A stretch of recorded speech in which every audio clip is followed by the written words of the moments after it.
साबिक सदर आसिफ अली जरदारी को एक बार फिर सदर मुमलिकत बनाने के लिए पीपल्स पार्टी ने सियासी जमातों से वोट मांगना शुरू कर दिया। एमक्यूएम पाकिस्तान की राब्ता कमेटी आज फैसला करेगी। पीपी रहनुमाओं का वफ्द आज मौलाना फजल रहमान से भी मुलाकात करेगा।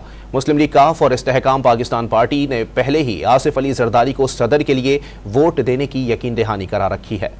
पीपल्स पार्टी ने सदारती इंतखाब में हिमायत के लिए सियासी जमातों से राब्ते तेज कर दिए। इस सिलसिले में नामजद उम्मीदवार आसिफ अली जरदारी ने एमक्यूएम पाकिस्तान के सरबराह खालिद मकबूल सिद्दीकी से राब्ता किया। जराये के मुताबिक आसिफ अली जरदारी ने एमक्यूएम से वोट की दरख्वास्त की, जिस पर खालिद मकबूल सिद्दीकी ने उन्हें मुशावरत के बाद जल्द जवाब देने की यकीन दहानी करा दी। पीपल्स पार्टी और नून लीग के वफ्द ने इस्लामाबाद में एमक्यूएम रहनुमाओं से भी मुलाकात की। इसी सिलसिले में एमक्यूएम की राब्ता कमेटी आज सर जोड़ कर बैठेगी। पीपी क़यादत आज मौलाना फजल रहमान से भी मुलाकात करेगी। मुस्लिम लीग काफ और इस्तेहकाम पाकिस्तान पार्टी ने पहले ही आसिफ जरदारी को सदर के लिए वोट देने की यकीन दहानी करा रखी है। सदारती इलेक्शन के लिए आसिफ अली जरदारी और महमूद अचकजई के कागजात नामजदगी मंजूर कर लिए गए। इलेक्शन कमीशन ने उम्मीदवारों के नामों की हतमी फहरिस्त भी जारी कर दी। पोलिंग 9 मार्च को पार्लियामेंट हाउस इस्लामाबाद और चारों सूबाई असम्बलियों में सुबह 10 बजे से दोपहर 4 बजे तक जारी रहेगी।